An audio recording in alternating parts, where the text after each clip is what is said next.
ସରକାର ତମେ ଆମ ଦାବି ପୂରଣ ନ କଲେ ବନ୍ଦ କରିଦେବୁ ଅଙ୍ଗନବାଡ଼ି କାର୍ଯ୍ୟ, ଧାରଣାରେ ବସିବୁ, ଏଭଳି କ୍ଷୋଭ ପ୍ରକାଶ କରିଛନ୍ତି ତିର୍ତ୍ତୋଲ ବ୍ଲକ ଅଙ୍ଗନବାଡ଼ି ସଂଘର କର୍ମୀମାନେ।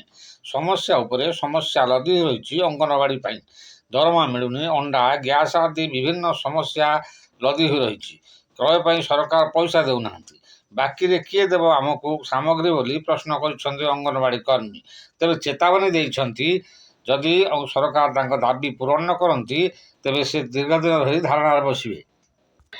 ଆଉ ଭଉଣୀ ଆମେ ଯେଉଁ କର୍ମୀ ସହାୟିକା ଭଉଣୀମାନେ ଯେଉଁ ଅବସ୍ଥା ହୀନସ୍ଥା ହେଉଛୁ ସେ କଥା ଅଫିସ ବୁଝିବାର ନାହିଁ।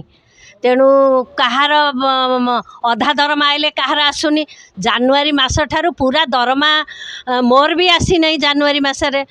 ଆଉ ପିଲାମାନେ ଦରମା ପାଇପାରୁନାହାନ୍ତି ଠିକ୍ସେ। ଗ୍ୟାସ୍ ହଇରାଣ, ଚାଉଳ ନାହିଁ, ରୋଷେଇ ପଇସା ନାହିଁ। ଆ ଦେହରେ ଅଣ୍ଡା କିଣିବେ କେମିତି, ଦେବେ କେମିତି?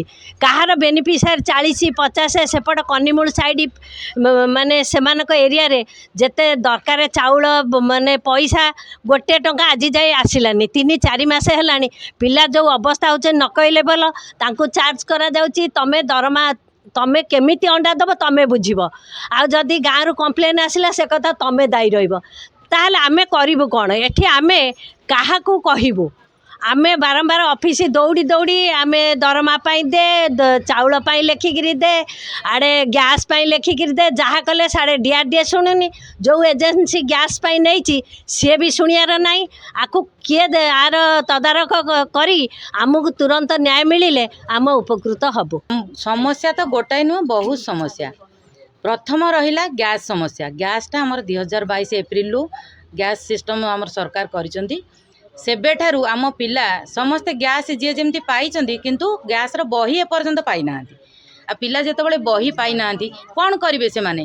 କେମିତି ସେମାନେ ଗ୍ୟାସ୍ ବୁକିଂ କରିବେ? ଗ୍ୟାସ୍ ପାଇଁ ତ ସେମାନେ ବହି ପାଇନାହାନ୍ତି। ବହିଟା ନେଲେ ସିନା ସେମାନେ ବହିରେ ଲେଖିକିରି ଦେବେ ଯେ ଆମେ ଏଇ ତାରିଖରେ ଗ୍ୟାସ୍ଟା ଦେଲୁ ବୋଲିକି। ଆଉ ସେ ବାଧ୍ୟ ହେଇ ଚୋରାରେ ଯିଏ ଦେଉଛନ୍ତି, ବହୁତ ପଇସା ନେଉଛନ୍ତି, ଗ୍ୟାସ୍ ଦେଉଛନ୍ତି, ଏମିତି ସିଷ୍ଟମ୍ରେ ଚାଲିଥିଲେ। କିନ୍ତୁ ବର୍ତ୍ତମାନର ଯେଉଁ ଗ୍ୟାସ୍ ସମସ୍ୟା ହେଲା, ସେ ଗ୍ୟାସ୍ ସମସ୍ୟାରେ ଆମର ଯେଉଁ ଗ୍ୟାସ୍ ଏଜେନ୍ସି ଅଛନ୍ତି ସିଏ ପୁରାପୁରି ଭାବରେ ମନା କରିଦେଲେ ଆମକୁ ଗ୍ୟାସ୍ ଦେବେନି। କାହିଁକି ନା ଅଙ୍ଗନବାଡ଼ି ୱାର୍କର ଗ୍ୟାସ୍ ଚୋରି କରିକିରି ବିକ୍ରି କରୁଛନ୍ତି। ଏ ଆଲିଗେସନ୍ ବି ଆମ ନାଁରେ କଲେ। ଆଚ୍ଛା, ଅଙ୍ଗନବାଡ଼ି ୱାର୍କର କେତେଟା ପିଲାରେ ଆମର ତ ସରକାର କେତେ ପଇସା ଆମକୁ ଦେଇ ପକାଉଛି। ଆଉ ଗୋଟାଏ ଗ୍ୟାସ୍ 4 ମାସ ଯିବ ବୋଲିକିରି ସରକାର ତାକୁ ସେଇ ଅନୁସାରେ ପଇସା ଦେଉଛି। ସେଥିରେ ଗୋଟେ ଅଙ୍ଗନବାଡ଼ି ୱାର୍କର ଗ୍ୟାସ୍ କେତେ କିଣିକିରି କେତେ ବିକିପାରିବ? ଆଚ୍ଛା, ଏତେ ବଡ଼ ଆଲିଗେସନ୍ ଆମର ଅଙ୍ଗନବାଡ଼ି ୱାର୍କରଙ୍କ ବିରୁଦ୍ଧରେ ସବୁ ଗ୍ୟାସ୍ ଏଜେନ୍ସି ସବୁ ଦେଲେ। ଆଉ ଯେହେତୁ ଏ ଆଲିଗେସନ୍ ଦେଲା ପରେ ସେମାନେ ଆମକୁ ଗ୍ୟାସ୍ ଦେଲେନି।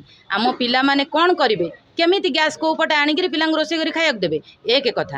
ଦ୍ୱିତୀୟ କଥା, SNP ପଇସା। SNP ପଇସା ପିଲାମାନଙ୍କର 4-5 ମାସରୁ ଉର୍ଦ୍ଧ୍ୱ ହେବ ଆସିନାହିଁ। ଜଣଙ୍କର 15,000 20,000 ମାସକୁ SNP ପଇସା ଖର୍ଚ୍ଚ ହେଉଛି। ଗୋଟେ ଅଙ୍ଗନବାଡ଼ି ୱାର୍କର 10,000 ଦରମା ପାଇବ, ତା ପିଲାକୁ ଖାଇବାକୁ ଦେବ, ପିନ୍ଧିବାକୁ ଦେବ ନା କେମିତି ପିଲାମାନଙ୍କୁ ରୋଷେଇ କରି ଖାଇବାକୁ ଦେବ? କେଉଁ ପଟେ ଦେବ? ସେ କେମିତି ଆରେଞ୍ଜ କରିବ? ଆଚ୍ଛା, ସରକାର ଯେତେବେଳେ 4-5 ମାସ ହେଲାଣି SNP ପଇସା ବନ୍ଦ କରି ରଖିଛି, କେଉଁ ଦୋକାନ ଆମ ପାଇଁ ଖଞ୍ଜି ଦେଇଛି ଯେ ଏଇ ଦୋକାନରୁ ମାସ ଧରି ତୁମେ ବାକିରେ ଆଣିବ? କେଉଁ ଦୋକାନ ଆମକୁ ବାକିରେ ଦେବ ଏତେ ଜିନିଷ? ଦ୍ୱିତୀୟ କଥା ଗଲା। ତୃତୀୟ କଥା ହେଲା ଆମର ଦରମା ପଇସା କି ସୁଭଦ୍ରା ସେ ସରକାର ଦେଉଛନ୍ତି ଆମକୁ। ସେବେଠାରୁ ଦରମା ପଇସା ଏପଟ ସେପଟ କରୁଛନ୍ତି। ପିଲାମାନେ ସଠିକ୍ ଭାବରେ ଦରମା ବି ପାଇପାରୁନାହାନ୍ତି। ଯେଉଁ ଲୋକଟି, ଯେଉଁ ପିଲାଟି, ଯେଉଁ ୱାର୍କର ଭଉଣୀଟି ସେଇ ଦରମା ଉପରେ ଆଶ୍ରା କରିଛି, ସେ କେମିତି ଚଳିବ? ତା ପରିବାରକୁ ନେଇକରି ସେ କେମିତି ସେଠି ମ୍ୟାନେଜ୍ କରିବ? ତା ପିଲାମାନଙ୍କୁ କେମିତି ଖାଇବ? ତା ପିଲା ତ ଉପାସରେ ପଡ଼ିଲେ ନା। ଆଉ ଅନ୍ୟ ପିଲାମାନଙ୍କ କଥା କ'ଣ? ସେ କେମିତି? ସେ ତ ନିଜେ ଭୋକିଲା ରହିଲା। ସରକାର ସେତକ ବି ଆମର ବୁଝୁନାହାନ୍ତି। ଆଉ ଦ୍ୱିତୀୟ କଥା ହେଲା, ଏ ତୃତୀୟ ଗଲା। ଚତୁର୍ଥ କଥା ହେଲା, ଚତୁର୍ଥ କଥା ଆମର ମମତା ପଇସା।